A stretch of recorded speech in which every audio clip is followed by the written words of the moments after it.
Health card 10 lakh तक मुफ्त इलाज। ये इमरान खान की हुकूमत का एक पायलट प्रोजेक्ट था जो 2015 में पहले केपी में लॉन्च हुआ, फिर बाद के अंदर पंजाब और बाद में पूरे पाकिस्तान तक फैल गया। लेकिन इसके अंदर भी बहुत सारी ऐसी चीज़ें थी जिसको इग्नोर किया गया और आने वाली हुकूमत ने करप्शन का इल्ज़ाम लगाकर ख़त्म कर दिया। तो इस तरह यूनिवर्सल हेल्थ इंश्योरेंस का कंसेप्ट पाकिस्तान के अंदर ख़त्म हो गया। ना ही इसके ऊपर डिबेट हुई, ना ही नेशनल के किसी टीवी में या किसी जर्नलिस्ट ने ये गवारा किया कि इसके ऊपर सवाल उठाया जाए कि इसकी ज़रूरत थी या ये सिर्फ एक पॉलिटिकल स्टंट था, या वाकई ही इससे ये गरीबों को फ़ायदा हो रहा था, या वाकई ही ये आपके जो इंसानी हकूक़ हैं उसके हक़ में था, या वाकई ही ये करप्शन की नज़र किया गया था। इस तरह का कोई सवाल किसी ने नहीं उठाया। एक मुर्दा कौम में इस तरह का सवाल उठाए भी नहीं जाते हैं। सो आज के दिन इस मुर्दा कौम को थोड़ी सी तालीम देने की कोशिश करते हैं और इस वीडियो के अंदर हम ये 3-4 चीज़ें बहुत डिटेल में डिस्कस करने जा रहे हैं और इसमें डाटा की भरमार होगी और इसके अलावा रिसर्च की भरमार होगी कि क्या वाकई यूनिवर्सल हेल्थ इंश्योरेंस मिलना हर इंसान का बुनियादी हक है।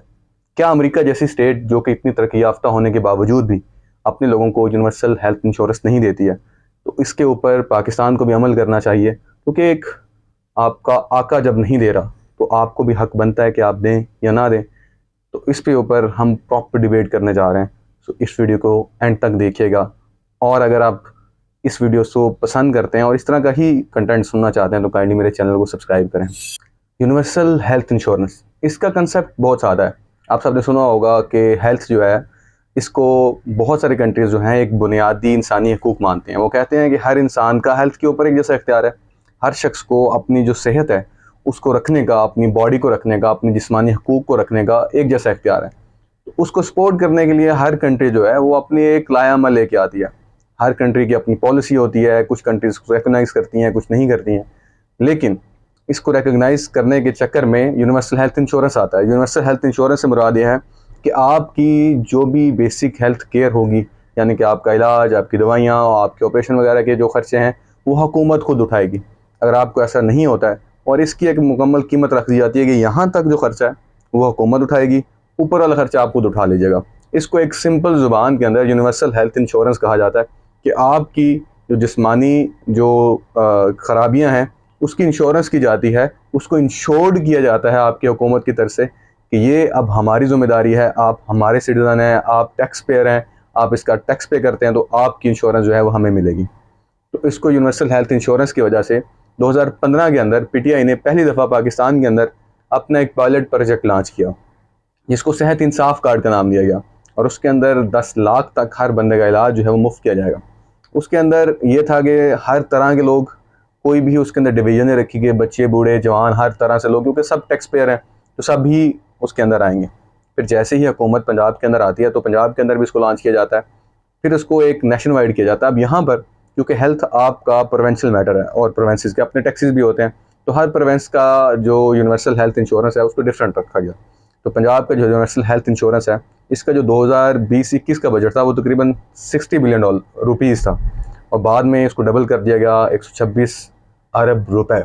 अब यहाँ पर एक बहुत बड़ा सवाल उठता है कि 126 अरब रुपए से न जाने कितने हॉस्पिटल बना दिए जाएंगे, न जाने कितने स्कूल बना दिए जाएंगे, न जाने कितने लोगों को मुफ्त के अंदर जो है दवाइयाँ मिल जाएंगी, या न जाने कितने नई फैक्ट्रीज़ जो हैं उन्हें इंसेंटिवाइज करके लगा दिया जाएगा जिससे लाखों करोड़ों लोगों का इकोनॉमिकली फ़ायदा होगा।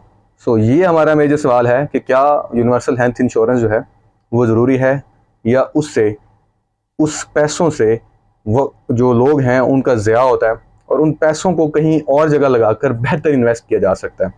अच्छा जी, इस आर्गूमेंट को अब मैं थोड़ा ग्लोबल लेके जा रहा हूँ। इस पर ग्लोबल पर्सपेक्टिव के अंदर ले जाकर चेक करते हैं कि पूरी दुनिया के अंदर इसको किस तरह देखा जाता है, इसके फ़ायदे क्या हैं और उसके नुकसान क्या हैं। क्योंकि पाकिस्तान के अंदर माशाल्लाह से ये डिबेट हो नहीं सकती, तो हम जो अमेरिका की डिबेट है, अमेरिका एक ऐसा कंट्री है यहाँ यूनिवर्सल हेल्थ इंश्योरेंस नहीं है, उसको एक केस स्टडी रखते हैं और बाकी पूरी दुनिया के जितने भी प्रोग्रेसिव कंट्रीज़ हैं उन सब के पास अपनी यूनिवर्सल हेल्थ इंश्योरेंस है, तो उनको एक केस स्टडी रखते हैं। तो उन दोनों के आर्गूमेंट को आपस में रखते हैं और देखते हैं दुनिया के अंदर जो है वो बेसिक हेल्थ केयर को WHO की तरफ से भी और UN के जो सस्टेनेबल गोल्स हैं उनके अंदर भी रिकॉग्नाइज़ किया जाता है। उनके अंदर ये रिकॉग्नाइज़ किया जाता है कि हेल्थ एक बेसिक ह्यूमन राइट है और हर इंसान को जो हेल्थ है वो मिलनी चाहिए। अब उसके अंदर एक डाटा ये भी मौजूद है कि तकरीबन 10 करोड़ लोग हर साल गुर्बत की लकीर से नीचे चले जाते हैं सिर्फ सेहत के ऊपर ख़र्चा करने की वजह से। इसके अलावा ये डाटा भी मौजूद है कि तकरीबन 90 करोड़ लोगों को बेसिक हेल्थ ज़रूरियात पूरी दुनिया के अंदर नहीं मुयसर, और तकरीबन 95% ज़चगी के अंदर जो होने वाली बीमारियां हैं या अमवात जो हैं वो सिर्फ यूनिवर्सल हेल्थ केयर या यूनिवर्सल हेल्थ इंश्योरेंस के ना होने की वजह से गुरबा की मौत हो जाती है। फिर आप अमीरों और गुरबा की अगर आप हेल्थ की फैसिलिटीज़ भी कंपेयर करें तो आपको गुरबत में बैठे हुए लोगों की हेल्थ के अंदर कोई ख़ास चीज़ नज़र नहीं आती है। लेकिन अगर हम प्रोग्रेसिव कंट्रीज़ के अंदर देखें तो प्रोग्रेसिव कंट्रीज़ के अंदर आपको एक कंसेप्ट नज़र आता है जिसे कहा जाता है सोशलाइज्ड मेडिसिन। सोशलाइज्ड मेडिसिन का कंसेप्ट पूरे यूरोप के अंदर है कि आपके जो हॉस्पिटल्स होंगे, जो आपके डॉक्टर्स होंगे, सारे प्राइवेट होंगे, लेकिन उन्हें पे जो है वो हुकूमत की तरफ से किया जाएगा, यानी कि प्राइवेट रखा जाएगा लेकिन हुकूमत की तरफ से पे किया जाएगा। फिर दूसरा जो मॉडल है वो कैनेडियन और चाइनीज़ मॉडल है, और पाकिस्तान के अंदर भी काफ़ी हद तक ये मिक्सचर में चलता है। उसमें ये होता है कि हुकूमत सैलरी देगी, आपकी जो डॉक्टर्स होंगे, आपकी जो हॉस्पिटल्स होंगे वो हुकूमत बनाएगी, देन उसको सैलरी देगी, फिर आप जाएंगे, आप अपना चेकअप करवाएंगे और आप मुफ्त इलाज हासिल करेंगे। तो ये कैनेडियन मॉडल है, और इसको जो है वियतनाम के अंदर, चाइना के अंदर बाद में आकर जो है फैलाया गया। फिर उसके बाद आता है अमेरिका। अमेरिका के अंदर जो है कम्प्लीटली तौर पर प्राइवेट हॉस्पिटल्स हैं, कम्प्लीटली तौर पर प्राइवेटली पे किया जाता है। इंश्योरेंस जो है, जहाँ आप एम्प्लॉई हैं उनके पास इंश्योरेंस प्लान हो तो हो, लेकिन हुकूमत आपको किसी किस्म की कोई इंश्योरेंस गारंटी नहीं पे करेगी। हम अमेरिका का 2018 का डाटा देखते हैं तो उसके मुताबिक उनकी 8.5% पॉपुलेशन, जो कि तकरीबन 2 करोड़ के करीब बनती है, उनके पास किसी किस्म की हेल्थ इंश्योरेंस नहीं है, और ना ही वो इस काबिल हैं कि किसी किस्म की हेल्थ को सपोर्ट कर सकें। तो सबसे पहला जो बेनिफिट हमें नज़र आता है वो इनइक्वालिटी का नज़र आता है कि गुरबा को जो हेल्थ की ज़रूरियात मिलती हैं वो उमरा से बहुत मुख्तलिफ होती हैं। यानी कि जो अमीर शख्स है उसको जो ड्रिप लगेगी वो अच्छी क्वालिटी की लगेगी, उसको अगर ट्रीटमेंट मिलेगा तो अच्छी क्वालिटी का मिलेगा, उसको बेड अच्छी क्वालिटी का मिलेगा, उससे हर चीज़ जो होगी उसकी केयर भी ज़्यादा की जाएगी। तो यूनिवर्सल हेल्थ इंश्योरेंस जो है वो सबसे पहले इस चीज़ को टारगेट करने की कोशिश करती है कि हर इंसान को एक जैसा हेल्थ की फैसिलिटीज़ है वो एक जैसी मिले। अब इसके अंदर ही इमरान खान के कंटेक्स्ट को अगर हम देखते हैं तो 10 लाख की जो इंश्योरेंस थी उसके बाद आप वो 10 लाख लेकर किसी भी प्राइवेट हॉस्पिटल में जा सकते थे, और उस प्राइवेट हॉस्पिटल के अंदर आपको मुकम्मल तौर पर वही फैसिलिटीज़ प्रोवाइड की जाएंगी जो कि एक अमीर शख्स को की जाएगी, क्योंकि आपका खर्चा तो हुकूमत उठाएगी। और प्राइवेट हॉस्पिटल्स को पैसों से लगाव होता है, वो रेसिस्ट को तो नहीं मानते, मतलब वो आपका यूनिक स्किन कलर देखेंगे, कहेंगे नहीं जी तुसी फलां कास्ट दे तो तुहानू नहीं ट्रीट करना। सबसे पहला फ़ायदा जो है वो इनइक्वालिटी के तर्ज पे होता है कि आपको इक्वल हेल्थ केयर फैसिलिटीज़ दी जाती हैं। पाकिस्तान की सेफड को इवन WHO ने भी रिकॉग्नाइज़ किया था। उसके मुताबिक तकरीबन पाकिस्तान और बाकी कंट्रीज़ में जहाँ यूनिवर्सल हेल्थ इंश्योरेंस जो है इंट्रोड्यूस करवाई गई है उसकी वजह से तकरीबन 6 करोड़ लोगों की जानें बचेंगी। ओवरऑल जो हेल्थ एक्सपेक्टेंसी है या डेथ एक्सपेक्टेंसी है वो 3 साल तक बढ़ जाएगी 2030 तक। अच्छा, इस चीज़ का जो दूसरा बड़ा फ़ायदा होता है कि आपकी ओवरऑल जो हेल्थ सेक्टर है वो हुकूमत के कंट्रोल के अंदर चला जाता है। हुकूमत मुकम्मल तौर पर उसके ऊपर कंट्रोल रख सकती है, क्योंकि हर शख्स का खर्चा जो है वो हुकूमत ने उठाना है। तो हुकूमत चाहे जितना मर्जी पे करे, हुकूमत डॉक्टर्स की पे को भी कंट्रोल कर सकती है कि डॉक्टर्स जो हैं वो ओवर पेड ना हो। बहुत सारी जगह पर डॉक्टर्स आपके जो मरीज़ हैं उन्हें एक्सप्लॉइट करते नज़र आते हैं, उन्हें वो दवाइयाँ लिख के देते हैं जो वो अफोर्ड नहीं कर सकते, और जो कि मार्केट के अंदर सिर्फ एक जगह ही मैसर होती है। यूनिवर्सल हेल्थ इंश्योरेंस से डॉक्टर जो है वो कम्प्लीटली तौर पर डॉक्टर के अंदर हुकूमत के अंदर आ जाते हैं, तो उनको कंट्रोल करने के चांसेस बढ़ जाते हैं, एक लीगल पैराडाइम जो है वो मज़ीद बढ़ जाता है। और अगर हमारा जो हेल्थ का डिपार्टमेंट है वो थोड़ा सा इसको प्रोएक्टिवली ले तो उन डॉक्टर्स को भी मार्क आउट कर सकता है कि जो इस तरह की दवाइयाँ करते हैं या रॉन्ग प्रैक्टिसेस करते हैं, तो ये सारी चीज़ें कवर हो जाती हैं। तो इस तरह एक ओवरऑल एक ओवरसाइट जो है वो इंक्रीज़ हो जाती है यूनिवर्सल हेल्थ इंश्योरेंस से लोगों के अंदर। अब तीस सबकी एक मोरालिटी भी होती है। बहुत सारे कंट्रीज़ जो हैं वो मोरालिटी में ये तस्वर करते हैं कि हम जो इंसान की जो हेल्थ है उसको वो उस पर गरीब को भी उतना ही हक है जितना एक अमीर को हक है। तो इस मॉरल क्वेश्चंस को आंसर करने के लिए यूनिवर्सल हेल्थ इंश्योरेंस लेके आई जाती है, ताकि जो गरीब है उसकी इंटेग्रिटी को बरकरार रखा जाए, उसकी इज़्ज़त नफ्स को बरकरार रखा जाए, वो इस काबिल हो सके कि वो किसी भी हॉस्पिटल में बैठ कर अपना इलाज उस तरह करवा सके जिस तरह एक अमीर शख्स इलाज करवाता है। तो उस तरह एक उसकी इंटेग्रिटी को बरकरार रखा जाए। तो एक मॉरल क्वेश्चन एक डेमोक्रेसी के अंदर जो उठाया जाता है कि एक डेमोक्रेटिक कंट्री के अंदर हर बंदा जो है वो इक्वल है। अगर वो इक्वल है तो उसकी जो सेहत है उसको भी उतना इख्तियार है जितना साथ वाले शख्स को इख्तियार है। इस चीज़ के अंदर जो फोर्थ मेन आर्गूमेंट दिया जाता है वो ये दिया जाता है कि ये कॉस्ट फ्रेंडली होता है। इसकी वजह से जो हुकूमती और बाकी जितने खर्चे होते हैं वो कॉस्ट फ्रेंडली हो जाते हैं, और हुकूमत जो है वो हेल्थ टैक्स लगाकर वो चीज़ें कलेक्ट कर लेती है। तो हुकूमत एक वेलफेयर स्टेट बन सकती है। फिर उसके अलावा जो लॉबीज़ होती हैं वो बनती हैं जितने भी इंश्योरेंस कंपनीज हैं। अगर आप अमेरिका के अंदर देखें तो अमेरिका के अंदर जो हेल्थ इंश्योरेंस लॉबीज़ हैं वो पे करती हैं, जिसकी वजह से कई कई दफ़ा यूनिवर्सल हेल्थ इंश्योरेंस का जो बिल है, इवन रिसेंटली जो है बैदिन के दौर के अंदर भी उन्होंने एक बिल लेके आने की कोशिश करी कि build back better world act के नाम से, और उसके अंदर उन्होंने 8 साल तक जितने भी बच्चे थे उनकी जो यूनिवर्सल हेल्थ इंश्योरेंस है उसको करने का ऐलान किया था, लेकिन वो बिल लॉबी की वजह से पास नहीं हुआ। तो एक जो कंपनीज़ हैं वो भी इस चीज़ को रोकने की कोशिश करती हैं, लॉबीज़ करती हैं, और उस लॉबी से बचने के लिए आप जो है यूनिवर्सल हेल्थ इंश्योरेंस ले आते हैं। फिर उसके अलावा जो कंपनीज़ होती हैं वो आपस में भी गठजोड़ करती हैं, इसकी वजह से एक स्पेसिफिक कमोडिटी की प्राइस जो है वो एक स्पेसिफिक अमाउंट के ऊपर फिक्स कर दी जाती है। यूनिवर्सल हेल्थ इंश्योरेंस से जब उन्हें इस बात की श्योरिटी हो जाती है हुकूमत एक ओवरसाइट प्रोवाइड करेगी, तो उस लॉबी से भी बचा जा सकता है कि हुकूमत उतना ही पे करेगी डॉक्टर्स को, और कोई ख़ास इंसेंटिवाइजेशन नहीं होगी। इंसेंटिवाइजेशन से मुराद ये है कि एक ऐसा डॉक्टर है उसके पास अगर किसी दूसरे मुल्क का किंग इलाज करवाने आता है तो उसको होता है कि यार दिस इज़ द इंसेंटिवाइजेशन, ये मुझे ज़्यादा पे करेगा, कल को मेरे काम आएगा। जबकि गरीब आदमी आता है तो वो वैसे भी उसको ट्रीट नहीं करते कि वो पे नहीं करता, टिप भी नहीं करता। जबकि यूनिवर्सल हेल्थ इंश्योरेंस के अंदर दोनों शख्स कहीं पे भी जाके इलाज करवा लेंगे, उन्हें पता है कि एक जैसा ही मिलेगा, और एक आम डॉक्टर जो है उसको पे की तरह से यानी कि फाइनेंशियली कोई ख़ास इंसेंटिव नहीं मिलेगा, तो वो एक जैसा ही ट्रीट करेगा, जिसकी वजह से एक हेल्थ के अंदर जो अपॉर्चुनिटीज़ हैं वो इंक्रीज़ होंगी। अच्छा जी, ये सब तो हो गए फ़ायदे। अब हम डिस्कस करते हैं कि यूनिवर्सल हेल्थ इंश्योरेंस के जो नुकसानात हैं जिसकी वजह से इसे डिस्करेज किया जाता है और अमेरिका जैसी कंट्री जो है वो इसे अपने पास नहीं रखती है। तो सबसे जो बड़ा नुकसान है इसका वो ये रखा जाता है कि इसकी वजह से वेटिंग पीरियड जो है वो बहुत इंक्रीज़ हो जाता है। वेटिंग पीरियड से मुराद ये है कि अगर एक शख्स हॉस्पिटल में जाता है तो वहाँ ऑलरेडी रश होगा, तो वो अपनी मर्ज़ी से किसी और हॉस्पिटल में नहीं जा सकता। और ये भी देखा जाता है कि अगर गुरबा को जब पैसे दिए जाते हैं या गुरबा के हाथ में जब इंश्योरेंस जैसी कोई चीज़ दी जाती है तो वो छोटी सी खांसी के ऊपर भी हॉस्पिटल पहुंच जाते हैं, जो कि मेरे ख्याल में ये आर्गूमेंट जो है एक इंतहाई रेसिस्ट आर्गूमेंट है, क्योंकि अगर एक अमीर शख्स जा सकता है तो एक गरीब भी जा सकता है।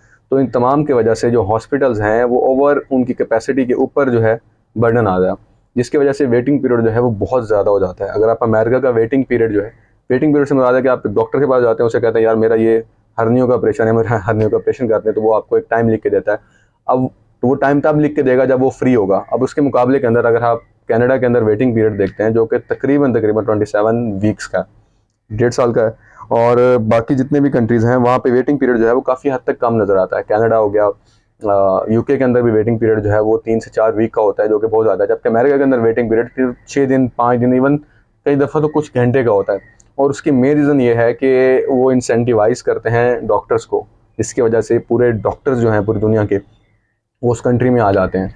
और आप भी देख लें, आपके आसपास जो डॉक्टर होंगे वो कह रहे होंगे कि अमेरिका जाना, क्यों अमेरिका जाना, कनाडा क्यों नहीं जाना। सबको पता है उसकी रीज़न ये है कि अमेरिका के अंदर doctor are making good amount of money.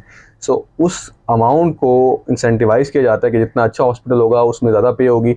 और बहुत सारे बाहर के कंट्रीज़ भी वहाँ पर इलाज करवाने आते हैं जिनका प्रायोरिटी के अंदर जो है इलाज किया जाता है। किंग्स हैं सऊदीया के जितने भी, वो अमेरिका के अंदर इलाज करवाने जाते हैं। पाकिस्तान के जितने भी बड़े बड़े शुरफा हैं वो भी वहाँ इलाज करवाने जाते हैं। तो इस तरह एक इंसेंटिवाइजेशन है, वो जब नहीं मिलती डॉक्टर्स को तो डॉक्टर्स उस तरह ट्रीट नहीं करते मरीज़ों को, और उसकी वजह से एक वेटिंग पीरियड जो है वो बहुत ज़्यादा इंक्रीज़ हो जाता है। अच्छा, जिस चीज़ के अंदर जो दूसरा बड़ा आर्गूमेंट दिया जाता है वो ये दिया जाता है कि हेल्थ जो है वो एक बिज़नेस मॉडल है, कि हेल्थ के थ्रू आप पैसा बना सकते हैं। और हेल्थ के थ्रू जो है बहुत सारे कंट्रीज़ पैसा जनरेट कर भी रहे हैं, जिस तरह अमेरिका जो है वो हेल्थ के थ्रू पैसा जनरेट करता है, ना कि इसके ऊपर लगाता है। अब उसकी वजह से बहुत सारे लोगों का जो टैक्स है वो भी बचता है। मिसाल के तौर पर अगर आपकी यूनिवर्सल हेल्थ इंश्योरेंस की जाएगी तो आपके ऊपर हेल्थ टैक्स भी लगाया जाएगा। और जहाँ जो प्रोग्रेसिव कंट्रीज़ हैं वहाँ जहाँ टैक्स कलेक्शन जो है वो 40% के करीब है, तो जब हेल्थ इंश्योरेंस का भी आप टैक्स ऐड कर देंगे और उस शख्स के ऊपर भी ऐड करेंगे जो बीमार नहीं है, तो वहाँ पर इश्यूज़ पैदा होंगे। यानी कि अमेरिका जैसी कंट्री जो है वो बिलीव करती है कि जिस बंदे को जो मसला हो वो उसका खुद ज़िम्मेदार है। तो इंडिविजुअलिज्म को प्रमोट किया जाता है, कलेक्टिविज्म को इग्नोर किया जाता है। तो जहाँ इंडिविजुअलिज्म के फ़ायदे हैं वहाँ नुकसानात भी हैं, जो कि बहुत सारे लिबरल बनाने से कासिर हैं। तो अगर इंडिविजुअलिज्म को प्रमोट किया जाता है और अमेरिका जैसा इंडिविजुअल कंट्री वो कहता है कि अगर एक शख्स का किडनी ख़राब है तो उसके लिए दूसरे शख्स क्यों पे कर रहा है, वो अपने टैक्स के थ्रू, वो शख्स को खुद पे करना चाहिए अपने लिए, क्योंकि ये कंट्री है। तो कंट्री का ये मकसद थोड़ी ना है कि वो दूसरों के टैक्स से पैसे ले। हम तो कह देते हैं कि स्टेट माँ जैसी है, स्टेट माँ जैसी तो है लेकिन स्टेट जनरेट तो नहीं करती ना, स्टेट किसी बच्चे से पैसे लेके दूसरे बच्चे को देगी। यही हो सकता है कि स्टेट जो है वो एंटिटी ऐसी तो है नहीं कि वो बाहर जाके खेतों में काम कर रही है और कुछ भी कमा रही है, like this is not the model it is. तो ये आर्गूमेंट जो है वो अमेरिका में बहुत ज़्यादा पॉपुलर है। इसकी वजह से हर साल जो बिल है वो साइड पर रख दिया जाता है। अब पाकिस्तान के अंदर भी अगर आप देखा जाए तो 10 लाख का जो गरीब आदमी जो टैक्स के पैसों से इसका इलाज हो रहा है, तो वो अमीर क्यों पे करे? तो ये भी एक बहुत बड़ा सवाल है जो उठाया जाता है टैक्स पैरिटी के हिसाब से। और सबसे बड़ा आर्गूमेंट जो मैं सबसे एंड पे डिस्कस करना चाह रहा था वो ये था कि हेल्थ की वजह से, हेल्थ इंश्योरेंस की वजह से करप्शन को बहुत ज़्यादा फ़रोग मिलता है। उसकी मेन रीज़न ये है कि पाकिस्तान के अंदर भी देखा गया है कि जब एक शख्स के पास दूसरे एक शख्स जो है वो हॉस्पिटल में जाता है और जो उसका जो डॉक्टर है उसे कहता है कि तुम यहाँ नहीं, मेरे प्राइवेट क्लिनिक में आना, क्योंकि जो गवर्नमेंट का जो हॉस्पिटल था वहाँ पर तो कोई ख़र्चा नहीं था, लेकिन प्राइवेट में अगर वो जाएगा तो चाहे वो गरीब हो लेकिन उसकी इंश्योरेंस जो है वो हुकूमत ने दी हुई है, तो उसने पैसा हुकूमत से लेना है। तो वो चाहता है कि मैं हुकूमत को दोनों हाथों से लूटूँ, और हुकूमत के पास कोई ऐसा चेक नहीं था पाकिस्तान के अंदर भी कि वो उसको कंट्रोल कर सके। तो इस तरह जो करप्शन थी वो इंतहाई इंक्रीज़ हो गई। बहुत सारे आर्टिकल लिखे गए हैं, बहुत सारी रिसर्च की गई है, लेकिन मुझे मुकम्मल तौर पर कोई डाटा नहीं मिला। लेकिन कुछ पर्सनल एक्सपीरियंस के बाद और कुछ चीज़ों के बाद बहुत सारी चीज़ों को हाईली कॉस्ट किया जाता है, मगर अगर वहाँ पे एक नॉर्मल कंसल्टेंसी फ़ीस जो है वो 500 रुपये अगर किसी हॉस्पिटल में है, तो हेल्थ इंश्योरेंस कार्ड के अंदर वो 2-2 हज़ार 3-3 हज़ार लिखी जाती थी। ऑपरेशन जो है अगर 5 हज़ार का हो रहा तो 50 हज़ार का लिखा जाता था। इस तरह जो कॉस्ट है वो इंक्रीज़ कर दी जाती थी हॉस्पिटल्स की तरफ से, और गरीब आदमी को तो खैर उसका कोई मतलब कह लें कि नुकसान या फ़ायदा नहीं हो रहा था, लेकिन मेनली जो था वो हुकूमत को उसका जो है ना नुकसान हो रहा था, क्योंकि ये करप्शन की पैसे के अंदर जा रहा था, ये करप्शन के अंदर जा रहा था सारा मामला। फिर जो एक और आर्गूमेंट भी दिया जाता है कि इसकी वजह से जो हेल्थ की कॉस्ट है वो बहुत इंक्रीज़ हो जाती है। इस आर्गूमेंट को मैं काफ़ी देर तक पढ़ता रहा हूँ, सोचता रहा हूँ और इसके ऊपर काफ़ी रिसर्च किया, तो मुझे आइडिया हुआ है कि ये आर्गूमेंट काफ़ी हद तक बोगिस नज़र आता है कि हेल्थ इंश्योरेंस की वजह से कॉस्ट इंक्रीज़ नहीं होती, बल्कि जितने भी जो डाटा है वो इस चीज़ को प्रमोट करता है कि इसकी वजह से कॉस्ट कम होती है, क्योंकि आप डॉक्टरों को कम पे करते हो और ओवरऑल जो है आप सब लोगों को इंश्योर करने की बात करते हो। अब इसके अंदर 3 डिफरेंट मॉडल, जो कि मैंने पहले आपको बता चुका था कि हेल्थ इंश्योरेंस के 3 डिफरेंट मॉडल हैं और चौथा पाकिस्तान का है। पहला मॉडल ये है कि आप प्राइवेटाइज हॉस्पिटल और डॉक्टर रखें, उन्हें पे करें हुकूमत के थ्रू, जो कि पाकिस्तान करता रहा है और स्कैंडिनेवियन मॉडल है ये। फिर उसके बाद जो दूसरा है वो यूके के अंदर काफ़ी हद तक रखा जाता है कि आप दोनों को जो है वो ग्रे जोन के अंदर जो है ऑपरेट करने दें, कि काफ़ी हद तक कुछ आप रखने के बेसिक हेल्थ और मेडिसिन वगैरह आप कर दें, लेकिन उससे ज़्यादा का जो खर्चा है वो आदमी खुद उठाएगा, जिसके कुछ लवाजमात पाकिस्तान के अंदर भी नज़र आते हैं कि 10 लाख से ऊपर वाला खर्चा जो है वो खुद उठाया जाएगा। फिर जो तीसरा मॉडल है वो कैनेडियन है कि हर चीज़ जो है वो गवर्नमेंट के अंडर आ जाए, कि हर चीज़ जो है वो गवर्नमेंट खुद जो है वो ओन करे, हॉस्पिटल भी, डॉक्टर्स भी वो हुकूमत की तरफ से सैलरी दूँ, आपकी जितनी दवाई बन रही है वो हुकूमती खर्चों के ऊपर बने। तो ये एक कैनेडियन मॉडल है जिसको वियतनाम और चाइना ने काफ़ी हद तक अपनाया हुआ है। और चौथा और आखिरी मॉडल जो है वो अमेरिका का मॉडल है, जिसके अंदर आप हेल्थ इंश्योरेंस को नहीं रखते हो बल्कि प्राइवेट हेल्थ इंश्योरेंस कंपनीज़ को ही काम करने देते हो। अब उसमें ये होता है कि लोग जो है वो प्राइवेट हेल्थ इंश्योरेंस करवाते हैं, कि बचपन में ही बहुत सारे लोगों की हेल्थ इंश्योरेंस जो है वो, जिस तरह हम बीमा पॉलिसीज़ के अंदर करते हैं कि मरने के बाद इतना पैसा मिल जाएगा, तो इस तरह हेल्थ की भी की जाएगी, अगर आप बीमार होंगे तो इंश्योर्ड होंगे। तो ये 4 बेसिक मॉडल हैं और इन चारों के फ़ायदे और नुकसानात मैंने आपको गिनवा दिए हैं। तो अगर आप PMLN के होंगे तो आप कहेंगे कि हेल्थ कार्ड की वजह से करप्शन प्रमोट हो रही होगी। अगर आप PTI के होंगे तो आप यही कह रहे होंगे कि हेल्थ इंश्योरेंस की वजह से, सहूलत कार्ड की वजह से जो ख़र्चा है लोगों का वो बच रहा होगा। लेकिन एक न्यूट्रल अप्रोच पहुँचाना, एक प्रोज एंड कोज पहुँचाना मैंने अपना फ़र्ज़ समझा है, और इस वीडियो के अंदर मैंने सिर्फ यही बात आप तक पहुँचाई है। तो अगर आपके कुछ सवालात हों इस चीज़ को लेकर, या आपके कुछ कमेंट्स हों इस चीज़ को लेकर, तो काइंडली मेरी वीडियो के नीचे जो है वो काइंडली कमेंट करिएगा, ताकि मुझे आइडिया हो जाए कि लोग इस बारे में क्या सोचते हैं, आप लोग इस बारे में क्या सोचते हैं, और जो आवाम है उसको सच्चाई सुनने का, उसको आर्गूमेंट करने का, उसको डिबेट करने का और उसको एक प्रॉपर कंसेंट देने का पूरा पूरा हक हासिल है। तो अगर PMLN की गवर्नमेंट ने ये चीज़ रोकी है, PDM की गवर्नमेंट ने ये चीज़ रोकी है, तो उन्हें उसके ऊपर प्रॉपर डिबेट जनरेट करनी चाहिए थी, ताकि लोग इसके ऊपर डिसाइड कर पाते हैं जिन्होंने उसे वोट किया था, ना कि कुछ लोग जो उमरा के अंदर बैठे हुए हैं और सवालात उठा रहे हैं। तो मैंने ये डिबेट जनरेट करने की एक छोटी सी कोशिश की। अगर आपको पसंद आए तो काइंडली मेरा चैनल सब्सक्राइब करिएगा। अल्लाह हाफिज़।